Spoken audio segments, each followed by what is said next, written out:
épisode de The HR Whisperer. Je suis encore accompagnée aujourd'hui de Sonia, donc c'est Elsa, guide dans l'univers RH. Sonia est de retour aujourd'hui, vous l'avez vu dans le premier épisode il y a plusieurs mois, pour nous parler des coulisses des ressources humaines. Aujourd'hui, elle est de retour pour nous parler spécifiquement de ce qu'on appelle le DI, donc l'équité, diversité, inclusion au sein des entreprises.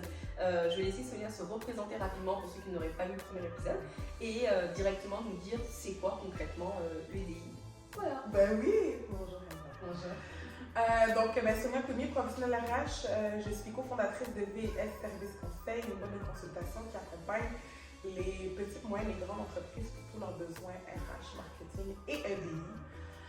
J'ai la chance depuis plus d'une décennie d'accompagner différentes organisations, différents partenaires pour tous leurs besoins RH. Parfait. Alors du coup, concrètement, parce qu'on parle beaucoup de DI, c'est le terme à la mode au niveau des RH aujourd'hui, c'est comme si t'en as pas fait, t'es comme vas-y. Ouais. Du coup, c'est quoi? Équité, diversité, inclusion, c'est quoi? Je pense que les gens ont entendu beaucoup parler dans les derniers mois, par rapport à la conjoncture économique, mais aussi par rapport, on a passé le mois de l'histoire des Noirs, on a passé le mois de la femme aussi, avec le mois international de la femme, des droits des femmes. Donc les gens ont entendu beaucoup parler, mais effectivement, c'est super important de revenir à ces bases-là, c'est quoi l'EDI? Donc, si je commence avec le E de EDI, qui est l'équité. L'équité, j'aime bien faire à contrario avec égalité. Souvent, les gens vont mélanger ces deux termes-là. Donc, l'équité, essentiellement, c'est de donner des ressources. De donner des ressources pour que tout le monde dans un milieu de travail donné soit équitable. Donc, soit en mesure de pouvoir travailler.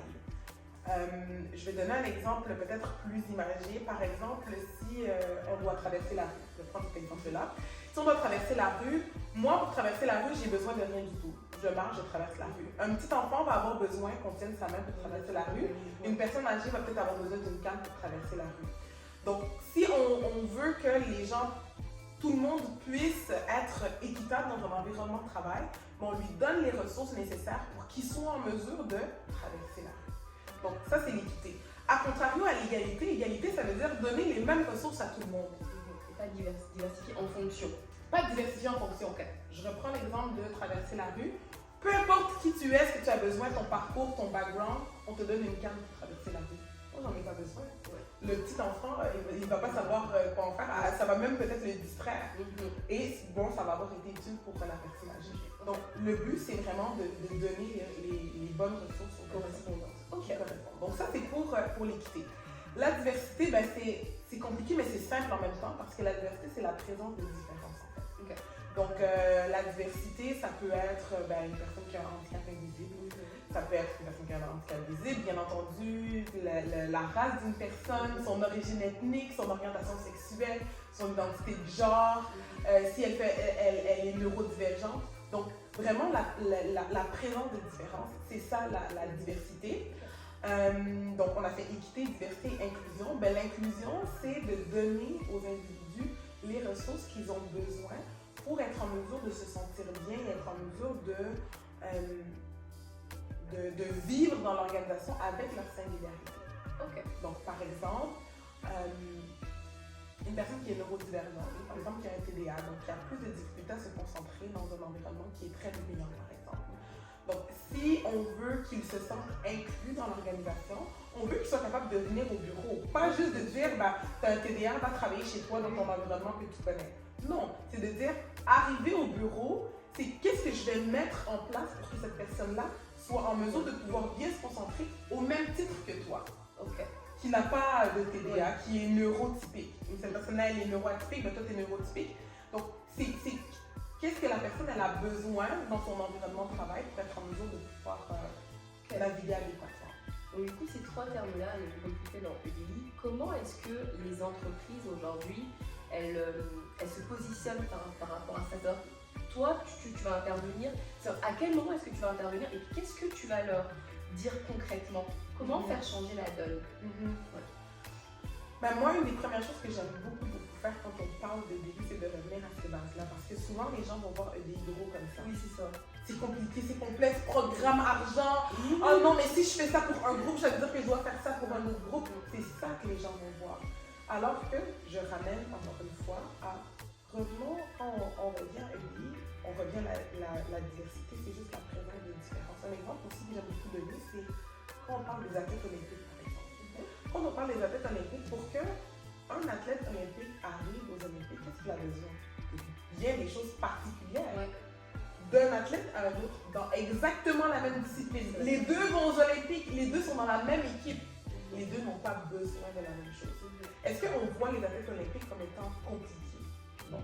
Est-ce qu'on voit les athlètes olympiques comme étant capricieux? Non. On se dit simplement qu'il faut qu'on leur donne les outils adéquats pour qu'ils aillent au meilleur, pour qu'ils soient au meilleur, pour qu'ils aillent aux Olympiques. Donc, c'est ça, moi, que je veux juste qu'on accepte et qu'on comprenne en organisation. Ce n'est pas parce que c'est différent que c'est mauvais. Ce n'est pas parce que c'est différent que ça va nous arracher les cheveux de la tête. La différence va nécessiter, oui, un peu plus de travail. Quand d'un athlète à un autre, ben, on a besoin de choses différentes. C'est normal. Ça nous demande un petit peu plus de travail. Mais une fois qu'on a donné à l'athlète olympique ou à nos employés les outils adéquats pour qu'ils puissent être en mesure de pouvoir travailler, ils nous amènent sur la lune. N'est-ce pas? Oui. Et c'est ça qu'on veut comme organisation. Donc, l'investissement en temps et énergie est tellement minime par rapport à ce que ça peut réellement nous apporter. Ça, je pense que c'est dans un premier temps. Puis dans un deuxième temps, je pense qu'on a même une responsabilité sociale face à l'EDI. C'est-à-dire qu'une personne, je vais prendre un exemple très parlant pour tout le monde, une personne qui a un handicap physique. Okay. Est-ce qu'elle est achetée aux poubelles? Non. Tous les jours de sa vie, elle va rester à la maison, elle ne va pas travailler parce qu'elle a un handicap physique. Non. Cette personne-là a le droit d'être dans un environnement professionnel où elle va pouvoir contribuer chez un employeur, mais à la société. Pour moi, c'est des bases humaines, vraiment de base. Vraiment, vraiment de base. Et donc, c'est non seulement très payant au niveau de la productivité, puis des idées, de l'innovation qui vont ressortir d'une organisation, mais c'est une base obligatoire, j'ai envie de dire, pour toute organisation d'offrir un traitement aux individus pour qu'ils soient en mesure de pouvoir contribuer à la société. Pour moi, c'est essentiel. Okay. Et du coup, c'est ça que je disais, comment est-ce que tu le mets en place dans les... C'est-à-dire qu'une entreprise te contacte. Nous, on aimerait mettre en place un système de délit. Enfin, en tout cas, on aimerait que... comment ça fonctionne? Donc, la première étape, c'est que on remet les bases ensemble. Donc, quand on parle de DI, est-ce qu'on parle tous de la même chose? Ça, c'est la première des choses. Et la deuxième chose, c'est... Bon, le DI, c'est large. C'est quoi notre objectif exactement? Donc, par exemple, j'ai réalisé, puis là, je sais pas trop, mais quand je regarde mes équipes, là, j'ai réalisé que j'ai personne qui fait partie des peuples autochtones dans mon équipe. Okay. Donc ça peut être un premier objectif. Quand on attaque le DI, on ne fait pas tout en même temps. C'est ça. On a des diagnostics bien différents à des moments différents. Exactement. Okay. Et surtout, quand tu recommences à t'entraîner, tu n'es pas allé au gym depuis vraiment, vraiment longtemps. Tu arrives au gym, qu'est-ce que tu fais? Tu fais pas le tapis, l'elliptique, le stair, les poids, tu fais pas tout. Juste mourir là. Qu'est-ce qui va se passer? Après une heure, tu vas vouloir rentrer chez toi, tu vas dire le gym c'est fini. Ça c'est si tu peux. C'est vraiment si tu peux. C'est ça. Quand on arrive pour faire une intervention en EDI, c'est la même chose. C'est baby step. C'est baby step. Okay. On a notre diagnostic, donc à quoi notre organisation ressemble. Et si j'avais un ou deux éléments sur lesquels je veux commencer à travailler, ce serait quoi ces éléments-là? Et je commence avec ça. Okay. Donc c'est un muscle, hein, et puis après on développe notre muscle. Et ces deux éléments-là, après, ils vont devenir faciles. Ça va devenir de base. Okay. Donc, une personne qui a voulu courir un marathon, elle n'a pas commencé en faisant les 42 km, elle a commencé en courant 100 mètres. C'est ça. Et puis 200, et puis 500, et puis 1 km, et puis c'est exactement la même chose. Ok, d'accord.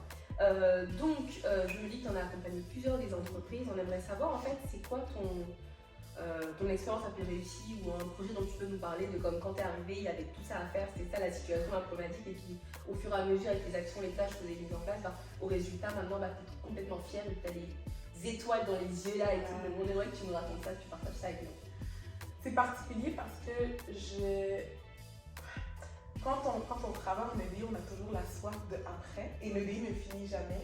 Donc, il n'y a jamais un mandat que j'ai fini et que je me suis dit c'est bon, c'est fini, parce qu'il y avait toujours d'autres éléments sur lesquels j'aurais voulu qu'on travaille. Quoi qu'il en soit, pour moi, ma plus grande fierté, j'ai pas un employeur en tête parce que vraiment on travaille avec des gens merveilleux. C'est une position particulière parce que quand les gens viennent faire affaire avec une boîte pour les aider en EDI, ils ont quand même déjà cette petite ouverture-là. Donc, c'est plus facile. Oui, c'est déjà courageux de leur part. Exactement. D'admettre. Exactement. Mais je dois dire qu'un mandat pour lequel je suis vraiment, vraiment heureuse, c'est une organisation qui, de base, on pourrait penser, sans nommer son nom, qui est très rigide, j'ai envie de dire, qui est beaucoup plus rigide, et qui a décidé de donner à tous ses employés une formation sur le dé et les microagressions. Et là, on parle dans cette organisation-là, de donner, à l'heure actuelle, on est à 9 ateliers donnés dans cette organisation-là. C'est un investissement pour eux, dans leurs équipes. Ça envoie un message pour leurs équipes que c'est important. Et pour moi, c'est sûr qu'on a commencé avec un. Donc, ils nous testent avec un, comment est-ce que ça se passe, est-ce qu'elles vulgarisent bien, est-ce que les équipes sont bien réceptives, comment est-ce que ça se passe. Et quand on se renouvelle pour être à 9 formations, dans ce contexte-là, c'est... oui, c'est flatteur pour nous, mais je me dis, OK, on a été capable de toucher quelque chose et de donner des outils à ces individus-là pour être de meilleurs collègues, pour mieux travailler, pour être plus heureux, pour se sentir mieux comme humain. Parce que ça nous suit, hein, quand on n'a pas l'impression d'être bien au travail ou d'être traité adéquatement au travail dans notre vie personnelle, ça nous affecte. Tout est chamboulé. Tout! C'est comme si connecté à un monde. Tu sais, les gens, moi ça me fait toujours rire quand on dit c'est pas perso, faut te séparer de machin. Oui, techniquement, mais tu sais, comme si ça ne va pas, donc nous on est entrepreneurs, si ça ne fonctionne pas là, on va vouloir casser des verres chez nous là. En guillemets, faites pas ça s'il vous plaît. Mais c'est ça en fait, c'est comme. C'est lié parce qu'on est des humains en fait. Donc si tu n'es pas traité adéquatement dans ton lieu de travail, par rapport à ta couleur de peau ou par rapport à ton orientation sexuelle ou whatever, c'est comme ça va se jouer parce que tu bâtis ta carrière, mais c'est ta vie. C'est ta vie. C'est donc non, c'est ta vie. Non, on est le même individu absolument. C'est ça, donc 9 ateliers, comment ça fonctionne? Est-ce que c'est des ateliers, c'est comme, oui c'est EDI, micro-addiction, mais est-ce que tu sais, comme tu fais tes ateliers one by one, des ateliers, comment ça fonctionne de genre, le premier atelier c'était par exemple sur quoi? Est-ce que c'est des mises en pratique? Est-ce que tu fais beaucoup d'illustrations pour vraiment vulgariser l'info, mais surtout leur faire comprendre réellement comme c'est ça? Ouais. Moi je crois beaucoup en bien imager les situations. C'est pour ça qu'à chaque fois que je parle à n'importe qui, je donne des exemples de la vraie vie. Pour moi, c'est hyper important parce que, encore une fois, quand on pense à l'EDI, les gens ont peur, les gens sont craintifs. Donc, les ateliers, c'est le même atelier que j'ai donné à toute organisation. Donc, différentes séquences en par type de profession, donc par équipe. L'avantage de ça, c'est que les employés n'étaient pas avec leur gestionnaire. Et donc, se donner la possibilité d'être plus vulnérable. Oui, dans les ateliers, moi, c'est important pour moi, quand on parle de préjugés ou quand on parle de discrimination, moi, je donne toujours un préjugé que j'ai.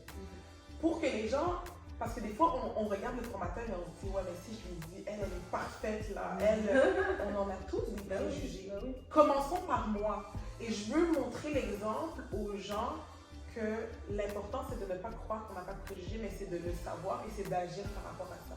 Donc, je donne le préjugé que j'ai et j'explique comment, dans la vie de tous les jours, je travaille à diminuer l'impact de ce préjugé-là dans ma vie au quotidien. Donc, je pense que ça aide. Et puis après, il y a beaucoup d'exercices en sous-groupe et j'image énormément avec des choses que les gens comprennent nonobstant. Ça fait du sens, comme ah bah oui en fait. En fait c'est vrai. Oui, c'est ça. Ok, bah oui, alors. Ça se transpose juste dans un contexte plus pro. Ouais, c'est ça. Ok. Super. Du coup, on est presque à la fin et j'ai une dernière question. Pour toutes les personnes qui nous écoutent, comme pour une personne qui a envie de promouvoir les délits dans son entreprise, donc oui, elle peut te contacter, bien évidemment, il faut la contacter, mais surtout ou même nous en tant qu'individus, comment est-ce qu'on peut peut-être amener ce sujet-là au sein de l'entreprise? C'est comment est-ce qu'on commence à en discuter quand on vient d'une entreprise qui est peut-être rigide, par exemple? Comment dans les baby steps, là, c'est quoi le premier step du baby step pour discuter de ça, ouvrir un peu la petite porte? Moi, je pense que l'élément numéro 1, c'est d'arriver avec quelque chose qui nous rassemble. C'est-à-dire que c'est facile de regarder ce qui n'est pas fait, c'est facile de regarder ce qui nous différencie. Mais c'est important de partir sur c'est quoi notre base commune. Par exemple, tu es issu d'une minorité visible, tu travailles dans une organisation où tu trouves que c'est vraiment sous-représenté à différents niveaux. qu'est-ce qui vous rassemble, toi qui es issu de la diversité versus le groupe majoritaire? Ben, les deux, vous travaillez pour cette organisation, les deux, vous êtes bons, les deux, vous êtes intelligents, les deux, vous voulez que l'organisation continue à progresser. Bien sûr. Donc, on parle du fait que, écoute, voici la position où moi je me situe, je suis bien dans cette équipe, j'ai envie qu'on progresse, j'ai envie, mais je ne comprends pas pourquoi, par exemple, on n'est pas en mesure de pouvoir aller chercher des personnes de ce groupe-là qui pourraient nous amener ça. Regarde, moi, je fais partie de cette différence-là et regarde ce qu'on est en mesure de pouvoir avancer. Donc, quand on parle d'un élément qui est commun, ben, les gens baissent plus leur garde et se disent, ben, on est des humains les deux. Et quand le sujet de DI arrive, ce que moi je trouve le plus dommage, c'est quand on se clive. Et il y a différentes façons de faire des DI, comme il y a différentes façons d'être activiste, comme il y a différentes façons d'être professionnel RH. Ma façon à moi, c'est nonobstant ce qui a été fait, ou ce qui devrait être fait, ou les ressources qui devraient être mises, je veux partir sur ce qui nous rassemble.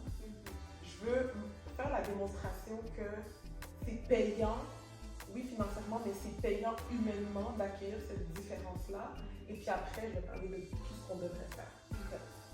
Il faut se sentir en confiance. Est-ce que tu as déjà vu quelqu'un qui marche dans la rue, tu agrippes son bras et tu lui dis « Ben écoute, voici, j'aimerais te parler de tout ça. » Non, jamais. Avant de commencer à t'ouvrir à quelqu'un, qu'est-ce que tu fais? Tu t'assois, tu bois un café, tu la rencontres peut-être une ou deux fois, et là, vous vous sortez à l'aise, et là, vous parlez de choses. Quand tu es avec ton partenaire et que tu le textes, et que tu lui écris, tu lui dis « Il faut qu'on parle ce soir. » C'est mort! Il faut qu'on parle ce soir. Ça, c'est la phrase qui tue tout le monde. Hein? La personne arrive à la maison, elle est stressée, elle dit « Tu veux parler de quoi? » Tout le monde est stressé. Et puis quand tu fais « Non, mais c'est pas important, mais dis maintenant. Là, c'est mort. Dis maintenant. » Donc, quand tu veux parler d'un sujet qui est lourd, tu commences, en tout cas moi je commence, si je veux dire quelque chose dans mon mari qui est plus complexe, je commence sur les bases qui nous rassemblent ou l'effort qui a été fait par rapport à ce qui entoure ça, avant d'arriver à parler de ça, à la situation. Si on veut une ouverture, si on veut réellement avancer, il faut faire ça. C'est la même chose. C'est la même chose en même temps. Parfait. Dernière question, quand tu connais maintenant la tradition, tu as déjà été là. Ton mot de la fin. On va voir un peu tout ça là, tout ce qu'on a vu là. C'est quoi ton mot de la fin pour encourager nos auditeurs à plus se pencher sur qu'ils soient employeurs ou employés, plus se pencher là-dessus, ouvrir cette discussion-là, aller chercher l'information. C'est quoi ton mot de la fin? Ouverture. Je ne suis pas très originale. Hein. Non, mais ça correspond. Ouais, j'ai envie de dire ouverture. Il faut s'ouvrir à l'autre. Il faut accepter que l'ouverture, parfois, ça peut faire peur. Parfois, ça peut même faire mal. Mais que c'est à travers cette ouverture-là qu'on a besoin de pouvoir réaliser que, en fait, c'est différent, mais c'est pareil. Ouais. Et ça nous permet d'accepter les singularités de l'autre. Et de grandir. L'ouverture, ça permet de grandir à tous les niveaux. Absolument. Parfait. Merci beaucoup d'avoir été là, Sonia. Merci à tous d'avoir écouté ce nouvel épisode de HR Whisperer. Sonia est disponible sur les réseaux. Donc, vous pouvez la contacter, vous avez des questions, moi aussi également. Et on vous dit merci encore. Et puis d'ici là, portez-vous bien. À un prochain épisode. Bye bye.